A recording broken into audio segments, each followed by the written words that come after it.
जीवन का हर क्षण निर्णय का क्षण होता है। प्रत्येक पद पर दूसरे पद के विषय में कोई निर्णय करना ही पड़ता है और निर्णय अपना प्रभाव छोड़ जाता है। आज किए गए निर्णय भविष्य में सुख अथवा दुख निर्मित करते हैं, ना केवल अपने लिए, अपने परिवार के लिए भी, आने वाली पीढ़ियों के लिए भी। जब कोई दुविधा सामने आती है तो मन व्याकुल हो जाता है, अनिश्चय से भर जाता है। निर्णय का वो क्षण युद्ध बन जाता है और मन बन जाता है युद्ध भूमि। अधिकतर निर्णय हम दुविधा का उपाय करने के लिए नहीं, केवल मन को शांत करने के लिए लेते हैं। पर क्या कोई दौड़ते हुए भोजन कर सकता है? नहीं। तो क्या युद्ध से जूझता हुआ मन कोई योग्य निर्णय ले पाएगा? वास्तव में शांत मन से जब कोई निर्णय करता है तो अपने लिए सुखद भविष्य बनाता है, किंतु अपने मन को शांत करने के लिए जब कोई निर्णय करता है तो वो व्यक्ति भविष्य में अपने लिए कांटों भरा वृक्ष लगाता है। स्वयं विचार कीजिएगा।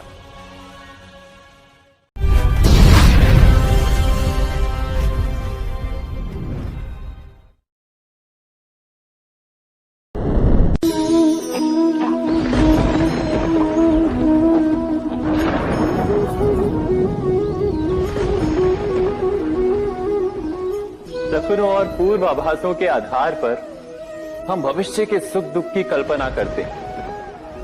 भविष्य के दुख का कारण दूर करने के लिए हम आज योजना बनाते हैं,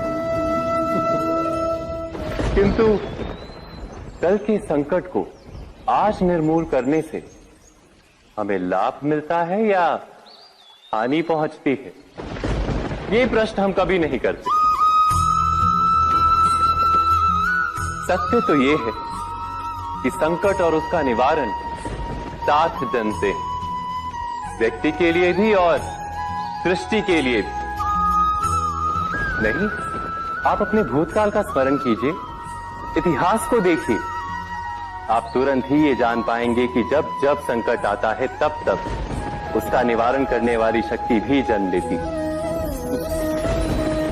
यही तो जगत का चलन है। वस्तुतः संकट ही शक्ति के जन्म का कारण है। प्रत्येक व्यक्ति जब संकट से निकलता है तो एक पद आगे बढ़ा होता है, अधिक चमकता है, आत्मविश्वास से अधिक भरा होता है, न केवल अपने लिए अपितु विश्व के लिए भी। क्या ये सत्य नहीं? वास्तव में संकट का जन्म है एक अवसर का जन्म, अपने आप को बदलने का अवसर, अपने विचारों को ऊंचाई पर करने का अवसर, अपनी आत्मा को बलवान और ज्ञान मंडित बनाने का अवसर। जो ये कर पाता है उसे कोई संकट नहीं होता, किंतु जो ये नहीं कर पाता वो तो स्वयं एक संकट है विश्व के लिए। विचार कीजिए।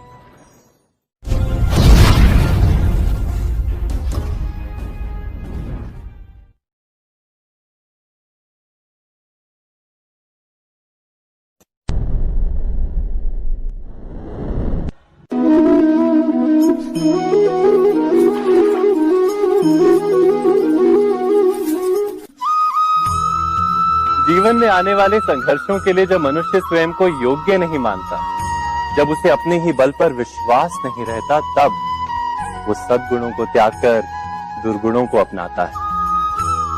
वस्तुतः मनुष्य के जीवन में दुर्जनता जन्म ही तब लेती है जब उसके अंतर में आत्मविश्वास नहीं होता।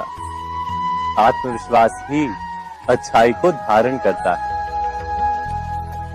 ये आत्मविश्वास है क्या?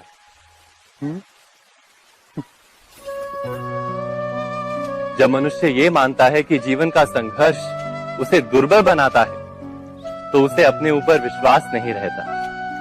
वो संघर्ष के पार जाने के बदले संघर्ष से छूटने के उपाय ढूंढने लगता है।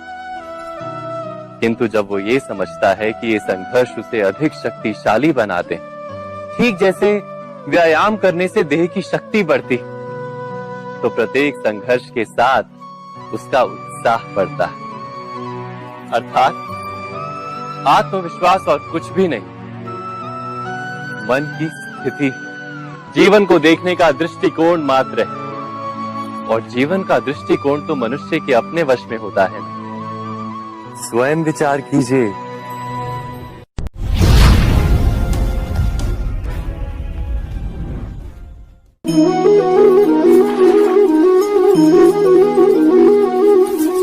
पिता सदा ही अपने संतान के सुख की कामना करते हैं, उनके भविष्य की चिंता करते रहते हैं। इसी कारणवश सदा ही अपने संतानों के भविष्य का मार्ग स्वयं निश्चित करने का प्रयत्न करते रहते हैं। जिस मार्ग पर पिता स्वयं चला है, जिस मार्ग के कंकर पत्थर को स्वयं देखा है, मार्ग की छाया, मार्ग की धूप को स्वयं जाना है, उसी मार्ग पर उसका पुत्र भी चले, यही इच्छा रहती है हर पिता की। निसंदेह उत्तम भावना है ये, किंतु 3 प्रश्नों के ऊपर विचार करना हम भूल ही जाते हैं। कौन से प्रश्न? प्रथम प्रश्न, क्या समय के साथ प्रत्येक मार्ग बदल नहीं जाते? क्या समय सदा ही नई चुनौतियों को लेकर नहीं आता? तो फिर बीते हुए समय के अनुभव नई पीढ़ी को किस प्रकार लाभ दे सकते हैं? दूसरा प्रश्न, क्या प्रत्येक संतान अपने माता पिता की छवि होता है? हाँ, संतानों को संस्कार तो अवश्य माता पिता देते हैं, किंतु भीतर की क्षमता तो ईश्वर देते हैं। तो जिस मार्ग पर पिता को सफलता मिली है, विश्वास है कि उसी मार्ग पर उसकी संतानों को भी सफलता और सुख प्राप्त होगा। तीसरा प्रश्न, क्या जीवन के संघर्ष और चुनौतियां लाभकारी नहीं होती? क्या प्रत्येक नया प्रश्न एक नए उत्तर का द्वार नहीं खोलता? तो फिर संतानों को नए नए प्रश्नों, संघर्षों और चुनौतियों से दूर रखना, ये उनके लिए लाभ करना कहलाएगा या हानि पहुंचाना? अर्थात जिस प्रकार संतान के भविष्य का निर्माण करने के बदले उसके चरित्र का निर्माण करना श्रेष्ठ है, वैसे ही संतानों के जीवन का मार्ग निश्चित करने के बदले उन्हें नए संघर्षों के साथ जूझने के लिए मनोबल व ज्ञान देना अधिक लाभदायक नहीं होगा? स्वयं विचार कीजिए।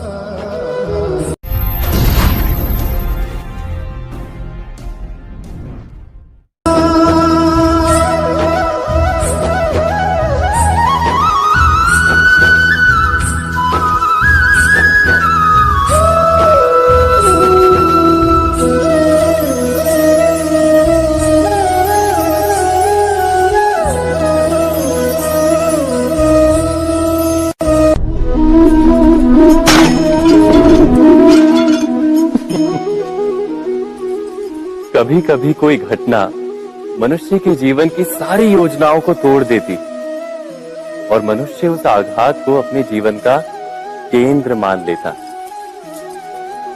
पर क्या भविष्य मनुष्य की योजनाओं के आधार पर निर्मित होते हैं? नहीं। जिस प्रकार किसी ऊंचे पर्वत पर सर्वप्रथम चढ़ने वाला उस पर्वत की तलाई में बैठकर जो योजना बनाता है, क्या वही योजना उसे उस पर्वत की चोटी तक पहुंचाती? नहीं। वास्तव में वो जैसे जैसे ऊपर चढ़ता है, वैसे वैसे उसे नई नई चुनौतियां, नई नई विडंबनाएं, नए नए अवरोध मिलते हैं। प्रत्येक पद पर वो अपने अगले पद का निर्णय करता है।